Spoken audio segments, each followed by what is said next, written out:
Am I audible just fine, sir? Am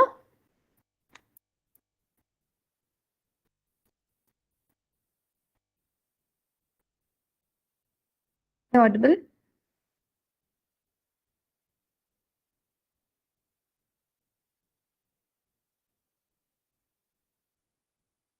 You can see Jaideep sir and Raj Kapoor sir here.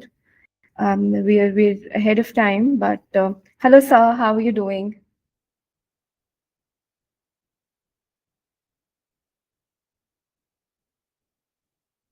I guess you're not audible. Good morning. Good morning, sir. Good morning.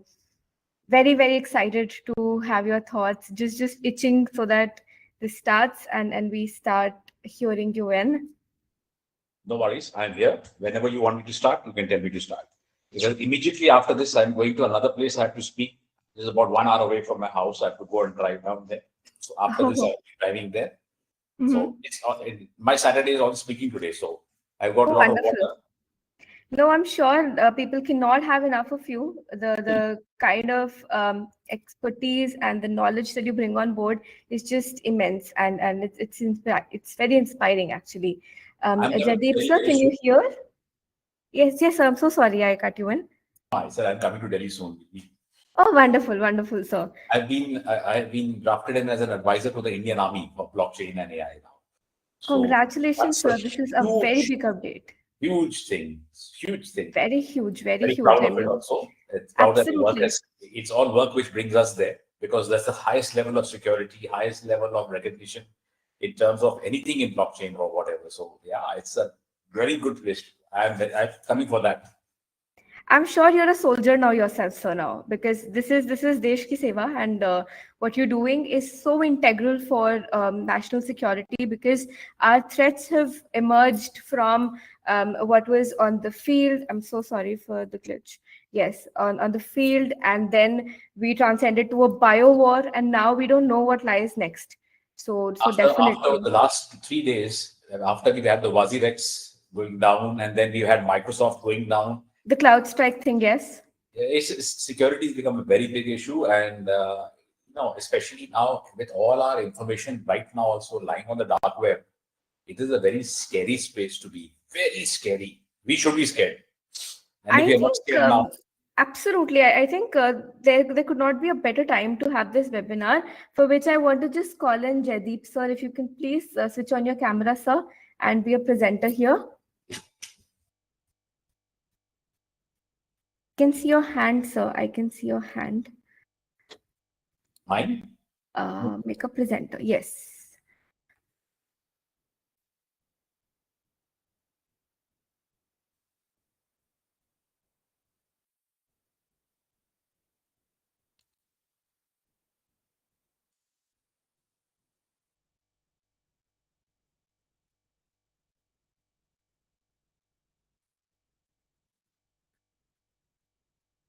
Yes. So now we have the gentleman here. Hi, good morning. Hey, morning, folks. How are you? Always good.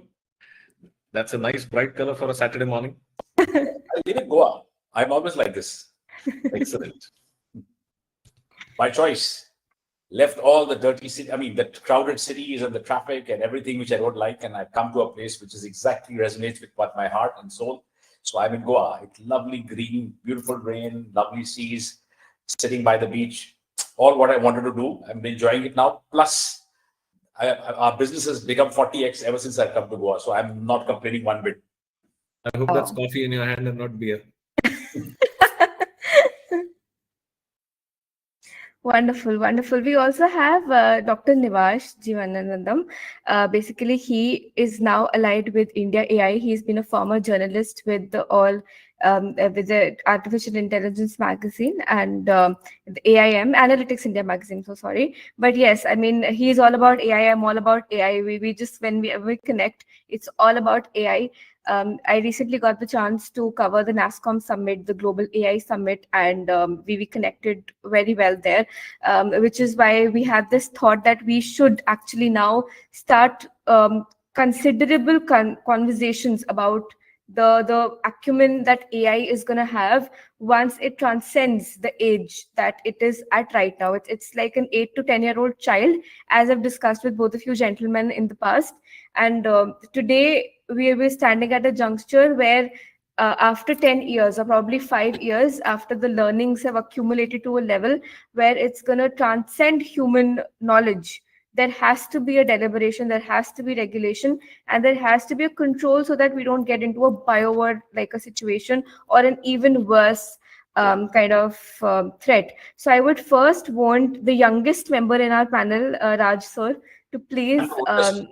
I'm 62. No, I would consider you the youngest here, but Okay. with like enormous experience of decades across industries, spearheading the emerging technology journey of India, I believe Raj sir will be able to elucidate us better on what the situation is today and where we are headed from here.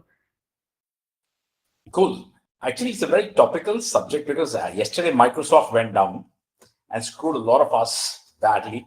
A lot of my friends, I was going to go myself. I was going to travel. Luckily, my travel plan postponed to next week.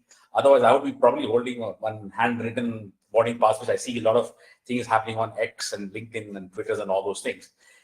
Why did it go down? It's a different question. I'm not going to get into it. The second, a few days before that, WasiRex was hacked and a whole 240 million plus was gone from the system. A lot of people have been asking me, I've been giving a lot of interviews, why it happened, what had happened, blah, blah, blah, etc. Those are just a few incidents. Those are major incidents, yes, which highlight and put the spotlight on tech and security, not just AI, not just blockchain, not just robotics, IoT, cloud. The thing is, are we really safe? The answer is absolutely no. Absolutely no. And then this is my opinion. So I'm just expressing my opinion out here. The reason I'm saying this is because, frankly speaking, I'm also an ethical hacker. I check AI systems, I check AI models, I check LLMs, I check blockchain models, blockchains, etc. And we have been flagging, in the blockchain community is not very big. They have been flagging this for WasiRex and other exchanges since the last, maybe 3 years, after the Polygon hack happened in 21. Now, these can be prevented, yes. Who wants to do it? Very few, because they've already built the system, and who's going to rework it again? Let it go on. A few years back, everything was fine. Not too many threats were there. Now the actors have increased. Digital transformation is what we talk about as a nation. But to have digital transformation, I think two things are very important. And my opinion is infrastructure and security. If you build your infrastructure and security protocols in a very strong manner, because even cybersecurity protocols have not really been upgraded over the last few years. We've been seeing hacks every day, whether it is being Shell, whether it is being LinkedIn, everything is being compromised at some point. Domino's has been compromised, right from consumer to anything, they're compromised. What's happening I don't know how many of us here have been to the dark net. I have done a deep study of the dark net, and I keep doing that on a daily basis. There's a reason for it, because of the more you you go to the dark net, the more you learn about things, what should happen, how, and take preventive actions. So technology is great. Artificial intelligence is, yes, young. Karan, you're talking about the generative artificial intelligence is there for the last 50, 60 years. The military used to use it. It's been there for a long time. But now the spotlight has come. But the biggest problem is there are no guardrails. When we talk about super intelligence, we talk about artificial intelligence, we also have the most important thing which we all possess. We own native intelligence, natural intelligence. That we have to put the human in the middle of the technology, which is something we keep sometimes seeing it in different silos. It's not, it's the same silo. When we talk about super intelligence, yes, we'll have it in sometimes. It's a good theory now, good working there, work in progress, lots of things happening there. But in the AI space, for example, let's come to the ground reality today. It's a huge mess. I'm heading the Ethical AI Governance Council for a couple of, for the betas and all the big boys out here. And one of the things we're trying to bring in is bring in some guardrails and some standards in the space of AI. First, we have to bring that in place before we even talk about super intelligence, frankly speaking. Yes, the technology is moving really fast today. You can code using AI. You can do multiple things using AI. I mean, we all use it at some point of time. By the way, today, for example, there was an outage in Chat GPT today, for example, right? Today, it's hardly working. It's very sporadic. So bottom line is you use any technology, but if you don't strengthen the fundamentals, don't put the architecture in place, don't put the security in place, we're all going to have problems. And then because our reliance on technology is becoming immense, we rely on it to find things. Imagine if we don't have internet today, none of us can have this call. It's a very simple thing, nothing very complicated. Internet has been there since the 90s, yeah, but it has grown over a period of time. We talk about Web 2, now we're moving to Web 3. We are moving to Web 3 because there are a lot of vulnerabilities in Web 2 today, and therefore they're just enhancing it, nothing else. There's a progression, natural progression. So when we talk about technology, my two things: bring the infrastructure in place, bring the tech in space. Right now, I'm doing a project with the Indian Army and the Navy. They basically rely on military grade intelligence. Now, we're making, for example, they had with them in place an artificial intelligence based system for preventive maintenance. Okay. It took us just 15 minutes to actually find all the vulnerabilities in it, because it was completely, well, let's put it this way, not up to date, or the protocols were not put in place. So these are things we should be looking at always. My mind is always going to be focusing on security, and is going to be focusing on infrastructure. Everything else you can build on top of that afterwards. These are my 2 cents, which I would like to. This is my 2 cents, which I've added. Lots more maybe later. We'll have somebody else speak as well.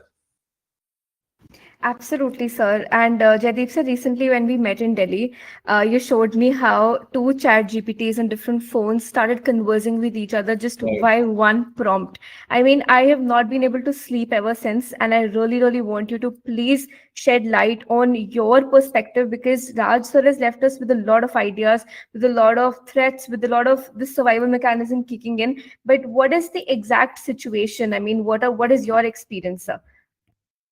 So again, Gauri, I think we are talking about generative AI over here. And first of all, I'd like to thank you for setting up this forum and inviting me over here, because these kind of conversations are essential for people to get their head around which direction should they go in. Should they be afraid? Should they be embracing? Should they strike a right balance? So very thankful for that. So generative AI is now nearly a 2-year-old phenomena since it came into the mainstream. It's been around for decades now, but mainstream is about 2 years when the scene suddenly exploded. One of the things that we realized is that it is limited by our imagination. There are several use cases that are emerging every day. I practically research generative AI every weekend, and I've seen use cases go right from healthcare to logistics to education to software coding. And there was one phenomena where people thought that creative jobs will never go out of fashion and people will be secure. And here comes a technology that is challenging the creativity right up front. Now, there is, whenever there is new technology, you will always find early adopters. And then by now, there are late adopters who are kind of coming in. So that's the situation. Should we be afraid of the powers of Chat GPT and other tools like that who are using generative? The answer is no. Think about it this way, that while earlier education and learning used to be, you had to go to the library, pour over hundreds of books, make your own notes, and then assimilate that, and then have a conversation with faculty. I mean, it used to take years to get to in-depth knowledge of something. And then people build on the knowledge of others. And then comes around search technologies like Yahoo search and Google search, and that made research even more better and more fruitful and meaningful. Of course, you still need to validate the facts. And now here is this technology that is consuming data literally by every second. When ChatGPT was first launched, it knew pretty much everything that was on the internet till, I think, 2021. And with every passing moment, it is consuming more knowledge and drawing up more connections. At the start of the conversation, you mentioned that ChatGPT is about like a 12-year-old. But I would like to challenge that notion. I mean, sometimes it could give a response like a 12-year-old, but there are times when ChatGPT has attempted examinations, MBA entrance exams and all. Of course, I remember one article where it couldn't clear our IIT entrance exams. So that's saving grace. But it is exhibiting some brilliant capabilities. Does it hallucinate? The answer is yes. You still need to have the ability to run your own fact checks and validate, because I have experienced personally that when I asked a tool to write a paragraph and find a quote by a renowned personality, it actually concocted the quote for the personality, while no such quotes were given. So those are the things that you need to be. Now let's come about the organizational aspect of it. Every organization needs to up their game on AI. If by now they don't have a chief AI officer, they need to find someone on a double hatting basis and appoint someone as a chief AI officer. You need to establish a framework and a policy, create the boundaries for people within which they should use the AI tools, whether it's free, paid, or provided by the company. There's this another trend that's coming along. If the company is not providing you generative AI tools, employees are getting into the mode of bring your own AI. Like at one point you had bring your own device. If the company laptop was not good enough, you brought your own personal laptop. So it's bring your own AI is happening. But there is this risk of data security and data privacy. You don't want to upload company confidential documents on an open source tool and start asking questions. So you need to give your employees the guidelines. Some amount of training in terms of how to use generative AI in an ethical, responsible, and an integrity-oriented manner will be extremely essential. And on an individual front, I would urge every individual to download one or maybe two tools and start toying with it. It is only then when you will learn. There is rarely an event, a party, or an office meeting where generative AI is not spoken about, even in social circles. I mean, there are two friends chatting about it, this comes up. So embrace the technology, do it in a right way. There's the third dimension. When it first came out, people were really very scared and said that this could mean doom. It could be used by negative agents. There was a call to put a pause on development. However, my view is that if you put a pause on the development, only the good actors will suffer. The bad actors will continue their development and the work, and you'll be lagging behind. And it wouldn't take 5 to 10 years for this technology to mature. It's literally maturing with every passing day. And the amount of use cases that are coming in is phenomenal. Like the other day, you and I started to put two phones together and they were interacting with each other, not knowing that these are two AI chatbots. Think of it this way, that Gauri, you're fluent in, say, English, I'm fluent in Hindi, and we both need a translator. You could put ChatGPT in between us and we can have a three-way conversation. It's a natural transfer.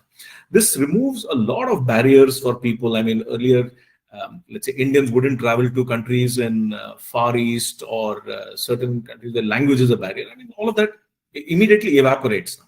So the opportunities are limitless, but again, you have to put the right guardrails both on the organizational front and the personal front and embrace it.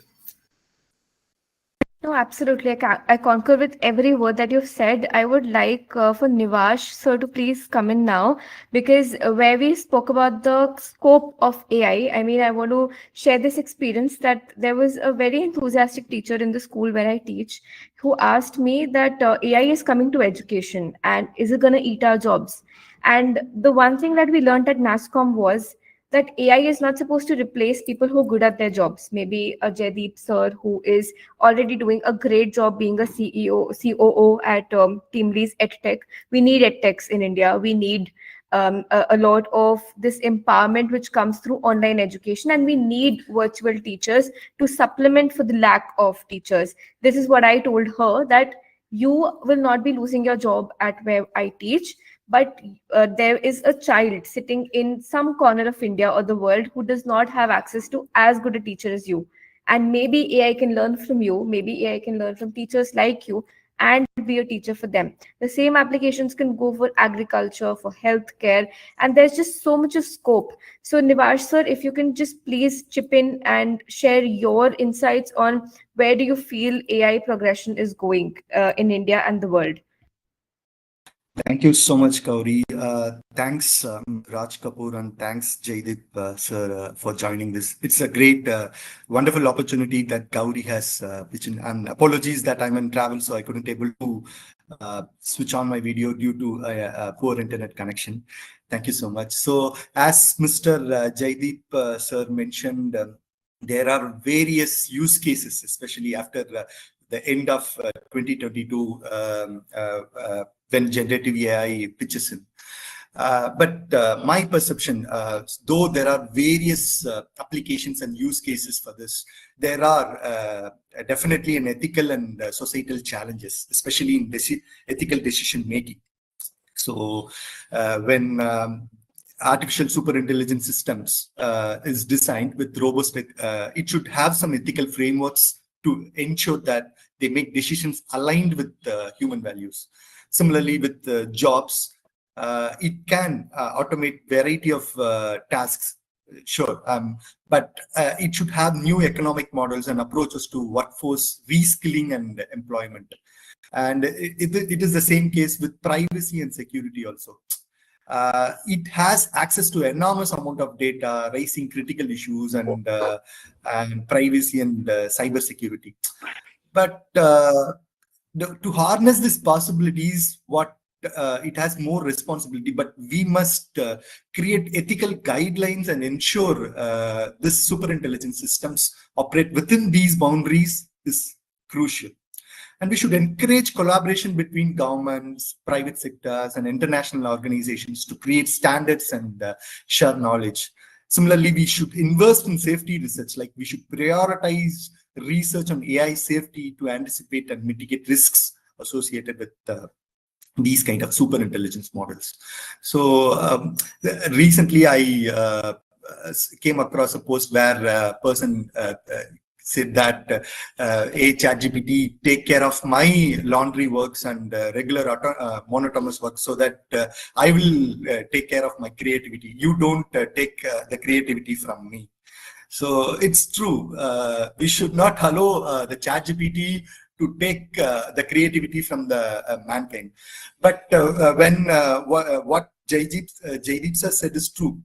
When this kind of ChatGPT came, everybody has an alarm that will it take jobs, and will it be an threat to human creativity and challenges. But this is not the case, a new case. When calculator came, this was same. So hereafter the math students will not promote. So the students will not will get more connectivity with mathematics. So this is not the case, right? So whenever a new technology comes, how we embrace it, it matters. It doesn't mean that it has both positive and negative, but how we create a framework and how we embrace it, it matters. No, absolutely. Concur with every word that you're saying. Basically, I want to throw the question now and ask Raj sir, is there a possibility that we'll have AI fight wars so that we don't have soldiers going to the Sarhad or to the border? Because you're saying that now we're working for the Indian Army. What are the challenges that you feel that AI is going to solve and AI is going to impose? So just your insight on that, please. See, first of all, AI is not going to replace humans ever. Never. Okay. Do you think you'll have an AI security guard outside your complex? I don't think so. I don't think you'll sleep at night. Okay. Secondly, when we talk about AI, we, of course, as NJ is sitting in the dark world, I can't see him anyway, so I can see black around him, so he's sitting in the dark. So as you said, we need to have guardrails. Yes, I am heading the ethical, responsible AI and ethics committee and innovations. So from that, we've actually implemented, because it's the army, I can't discuss the actual use cases because I'm bound by, by NDA, so I can't really do that. But in general, yes, security is the major issue, including with the army. We have a lot of things happening there. And when I talk about AI, we are actually blending in the blockchain aspect of it with AI to make it more secure. To get it some audit, there has to be some sort of an audit process. AI LLMs are trained in any which way sometimes, or whichever way they are trained, at least we should know how they meet. What is the steps taken? What are the answers given? Can that be locked onto a system that audits it and sort of makes the answers, or the replies, or the reverts, or the actions better? So we're using blockchain immensely for this now, not only in India, but even outside. I'm also working with the US Army. I'm also working, US Navy. I'm also working with a lot of the security agencies there in the AI and blockchain space, where we are actually bringing the confluence. So to answer your question, is AI going to replace people in the board? No, they're not going to replace anybody. The decision ultimately has to be made by you and me. It can throw up data, it can throw up answers, it can throw up everything, but ultimately, who takes the decision? Would you like to get married to somebody using an AI-based profile? I don't think so. Yeah? You've got a lot of deep fakes also. Yeah? Anything can be put up there. So at the end of the day, the human at the center, that I told you, is really, really important. What's really important is to find the real world use cases, not just fancy use cases, but real world use cases where AI, and not in isolation. AI will never be able to work in isolation. It has to work with other guardrails, other support systems. That is going to be very, very sacrosanct. How the blockchains, for example, are going to make the audit process easier. Now, we patented a complete solution. Not in India. India takes a little time to even accept these situations. We've submitted to the government of India as well. Let's see how it goes. It's called the PYC. PYC means protect your content, just like you have a KYC for your, for you to identify who you are. So PYC basically acts as protect your content. Basically, it's also used for figuring out where the content originated from, because you know that there are a lot of deep fakes happening, and that can also create wars, not prevent them. It can create problems, issues, etc. So the PYC is a patented program we are creating, working with the government of India as well on a couple of applications there as a pilot, and seeing how it goes from there. We're working with a lot of international. We're working with the Belgian government. We're working with the Netherlands government. We're working with the Polish government right now, as well as the Israeli government, on multiple aspects of using AI and blockchain to actually make armies more proficient, more efficient from a knowledge perspective. The decisions are still going to be human. At the end of the day, you won't have an AI-based prime minister or an AI-based parliament or an AI-based army. Those are institutions. Institutions don't change. Systems within institutions can be impacted to make them better, to make them more easier, have better modeling. That can happen. You can't replace an army, and you can't replace the human being. In that way, I'll probably then, tomorrow have multiple AI-generated wives or friends, whatever I want. I don't want that. I'm very happy with what I have, and that's what I'm saying. At the end of the day, we need this. Also, a point to note is that institutions can actually leverage AI. And I'm not talking about only generative AI. They've already been leveraging AI, generative AI, and the tools which it comes are good for you. Now, tools, these are nothing but tools. What can I do with a tool? If I give you a brick, you can either put a wall in front of you and wall yourself out, or you can build a bridge to reach out to people. That's a tool. You do use tools to make things better for you, to make things easier for you, whether it's a corporate, whether it's the army, institutions, students. We must know how to use our tools effectively. Guardrails have to be in place, yes. Without that, it's like, as I say, blockchain as well as AI is something like the Hindi movie Bunty Bubbly. They all go in different directions. They have nothing structured around them. Structure them, put the guardrails. In fact, the government of India is coming up with standards in the next, hopefully 6-8 months. We'll have a set of standards, and we'll have a set of responsible AI standards. There are many countries which have already taken immense steps in this. We need those. Institutions will actually work to make these things happen, whether it's the army, whether it's the government, whether it's the education institutions. We need them to work in tandem, all stakeholders to work in tandem, not replace each other, but complement each other. That's what I would say. Complement is the word, not replace. No, absolutely. And Jaideep sir, I realize you have to be at another meeting at 11:30. I want to conquer this thought when Raj sir says that AI cannot replace humans, but you and I were discussing about Butterfly's AI, where you don't know if you're making an AI friend, and everybody watched Teri Baaton Mein Aisa Ulja Jiya, and I've kind of read those story games where there was a possibility of a robo partner. So I just want your thoughts on that before I let you go, sir. Well, there is no limit to fantasy, and one can only imagine what could happen. Yesterday, I came across a clip where Keanu Reeves was narrating a story about how he was invited to a friend's house, and the friend had 3 children who are teenagers right now, and they hadn't seen The Matrix. So the friend told him, "Why don't you tell him about the movie? Tell the kids about it." So he started narrating that what the plot is, that he's trying to figure out what's real and what's not real. And after he narrated the whole thing, one of the teenager kids said, "How does it matter?" And that's a profound shift in the thinking. For us, the reality is more core, what we can touch and feel. But are we approaching a point where the Gen Z and the Gen A really don't care about it? I mean, can we have a kid who's looking for a partner to chat with, and all the friends are busy, and they put a prompt to ChatGPT or Butterfly AI saying, pretend to be a 16-year-old Gen Z girl and talk to me about what the Swifties are doing. And they could chat away for like 30, 40 minutes, and she could have her break and then resume her studies with a full sense of fulfillment that she's actually chatted with a friend. So there are these questions that are going to come up. I think Nivash mentioned about the ethical boundaries of it. I mean, these are things that we will have to deal with. We can't ignore them. We can't bury our head in the ground and say, this is not happening. It's real. It's happening. We have to address it in a more meaningful manner. We'll need not just the government to make the policies. We'll need all sorts of institutions, right down to the basic institution that is a family, who has to set the rules about how to use the right kind of technology, when to use it, in what scenario to use it. So a high degree of awareness is required. And this is not going away anytime soon. So we need to be very mindful of that. No, absolutely. And Nivash sir, I want your thoughts on this, please. Like these two gentlemen have put in very, very pertinent threats, but points as well, where Raj sir believes that AI is not going to replace humans in the longer scheme of things, in the larger scheme of things.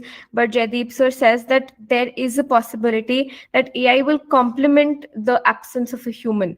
So, I mean, where are we going from here? What are your thoughts on this? First, Gauri, I take this opportunity to get permission from Mr. Raj Kapoor and Mr. Jaideep Kewalramani, sir. And sir, I need a feature interview with you people for India AI. I'll definitely connect you through email and let's do a feature interview. I'm doing most certainly. I think both Raji and I are already India AI ecosystem kind of contributors. So I saw that. But now I'm especially exclusively I'm collecting the list of AI labs in India and approaching the founders and co-founders. They're collecting their challenges and especially identifying the current challenges they face in the startup landscape. So I definitely need your insights for India AI. I'll definitely come with good questions. And coming back to Gauri, yes, Gauri, as Mr. Jaideep sir mentioned, though the government has to create some guidelines and frameworks for the ethical issues, but ultimately, it's an individual responsibility to act. Nobody has taught us how to behave in the society. Nobody has taught the government. I mean, the government has not created any guidelines for an individual to how to walk, how to speak in the public. But it's our individual ethics, like how our family taught our ethical values. So it should definitely transport while we are developing similar kind of AI models. And coming back to AI job losses, definitely it will not occur because it is adding an essence to human values. So I don't think AI will replace human resources. It will definitely cut the autonomous and the monotonous work, that's okay, but it will not take away a complete human position. Human needs are there for any time. So I don't think it will happen in the near future. So thanks once again, Gauri, for giving me this wonderful opportunity to meet these wonderful gentlemen. Thank you, sir. Thank you. Just add a point to what Nivash said. Actually, Nivash mentioned about that we don't we're not taught how to speak about in the normal world. Absolutely correct. What we also the problem in that is, apart from just being responsible, there's also a lot of infringements in terms of copyrights and patents and actually registrations, etc. We need more of the standards even for those. While we need it to behave responsibly, yes. Because in today's world, a lot of people have gone rogue, and rogue means good. Is it either encourages innovation, or it encourages some form of disruption. The disruption could be good or bad. As I said, a tool is a tool. Like give you a brick, you can hit me on the head and break my head, or I can, I said, deliberate. So we need to know the responsibility doesn't come only for behaving well or using the AI well, but also is for actually copyright infringement, which is a huge space today, which is there's a lot of people really worried about that. We've seen the number of deep fakes, etc. And that's why I say when I talk about the PYC, that's going to be revolutionary because most of the social media companies are now working with us to make that a reality, and the feedback comes from there. That is more from a copyright perspective rather than a behavioral aspect. So while we have a behavioral aspect, we also have a copyright. So the soft and hard, both sides are there, both sides of the same coin there. That's my 2 cents, Nivash, to add to what you said. No, absolutely. Yes, yes, sir. Sorry, Rajji and Nivash, if you don't mind, I'll have to excuse myself. I have to take a trip across the city for my meeting. And given the monsoon, the traffic in Bombay is terrible, Yes. so I have to be mindful of that. I just came back from there. I wish AI could do something about that. You can't replace the charm of meeting people in person, and I hope Absolutely, that all 4 absolutely. of us could meet in person someday. Yes, yes, Absolutely. sure. Absolutely. See you in Bombay sometime. I come very often, so I come. Most certainly. It would be delighted to host you. Thank you so much. Again, have a fantastic Saturday. Yeah. Thank you. Fantastic Saturday, Thank you. all you gentlemen. It's like a very extensive conversation, and I think we have no boundaries from the suit that New York Times had on ChatGPT to, I mean, the other possibilities to Apple Intelligence to defense to cybersecurity. I mean, there's so much happening in AI that we need to be in touch. We need to keep track of it. But I think this is the first of many such conversations. And I thank all of you gentlemen for taking out the time on your relaxed Saturday to be a part of this very important conversation. Thank you so much.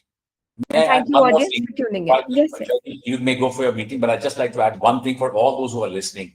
While we talk about AI and we talk about technology, we must see how it is impacting sustainability. Putting up data centers, 50,000 square feet data centers, we make big noise about it, but we know that in Maharashtra, the the data centers coming up by one of the largest groups is going to suck up the entire groundwater for the cooling. The data centers are required for AI. So while we talk about all these, we must also look at it. And that's where one of the things we started in our life at IBA, and this is Tech Zero. Using technology to reach our net zero, we cannot ignore the goals of net zero. We need that as well. While we need responsibility, responsibility also means sustainability. Because if we don't have anything sustainable, well, I maybe in my lifetime it's fine, but maybe in your lifetime, Gauri, it's not going to happen.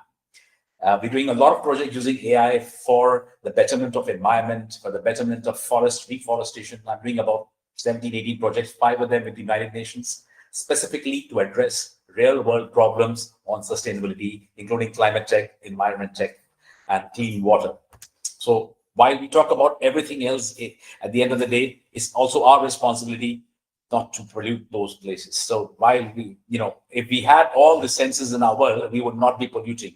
I see that happening in every city, every place. That's a very sad aspect of life. Nothing to do much with AI, but NI, that's native intelligence. Native intelligence, don't litter, still you do it. That's AI can't stop. So we stop. I conclude my side saying, while we talk about responsibility, we talk about progression, we talk about super intelligence, we should talk also about sustainability. Without sustainability, there's no technology. Tech zero, that's the solution. No, absolutely, because we used to think that maybe moving to a word doc or to technology or to emails is going to reduce the carbon waste that we create. It's actually multiplying it. Like there's liters and liters of water that go into the data processors which run ChatGPT and such softwares. So we don't know how much of load we're actually increasing on the environment by such technologies. And there has to be ethical regulation, not just on saving human jobs, but also saving the mankind through the environment. I mean, it's not just us living on this planet, it's the plants, it's the flora and fauna, it's the whole ecosystem that we are damaging for our own greed. And there's the corporate which is holding its reins. And like there are 2 people, Jaideep sir would have been a good source of this, because we were discussing how Apple and Microsoft, they took the monopoly in their hands back in 2000s and created the DOS and created the operating systems. And today they're doing the same thing for Gen AI. Microsoft owns a portion of ChatGPT. Apple has come forth and said that, okay, Siri will be enabled by ChatGPT. ChatGPT has now been made the king. The kingmaker is Apple and Microsoft. And these both corporations, with so much of manpower, so much of ammunition, so much of economic prowess with them, they have to actually now think about regulations. And I mean, so Sam Altman, who's like the father of ChatGPT, he has come up and said that, I am scared of this technology. I am scared of how rogue it can go. So I mean, there's a lot of ethical consideration that really needs to go in. Nivash sir, if you want to add something as a closing comment, please. First of all, I appreciate you to take these kind of initiatives and bringing some, not some, more insights to the society. Please keep going. And as Mr. Raj sir has commented, we have a long way to go. The main word he coined is sustainability. Yes, I agree, sir. We need to align with that. And thank you so much once again for this wonderful opportunity to join, sir. So we'll meet soon for the interview for India AI. Yes, and I'll have a cup of coffee with you in Delhi when I'm there. I'm coming to Delhi very soon. Definitely. But for the recent times you are working remote, sir, I'm from Tamil Nadu. For all meetings, I'm coming to Delhi. No problem. I'll meet you in Chennai otherwise, or wherever you are. Sure, sir. Anytime, sir. Thanks, Thanks, Gauri. And I Raj sir, our appreciate meeting it. is due. Now, please let me know whenever you're free and I will come and This see you. time I have not such a hurried trip. Last time was a very hurried trip, so I'll Yes. definitely catch up with you this time. Yeah. Thank you so much again, gentlemen. It was a pleasure speaking to you. I think we're going in with a lot of ammunition. Thank you, audience, for tuning in. And please subscribe to NearUp and stay tuned. So, thank you. Bye.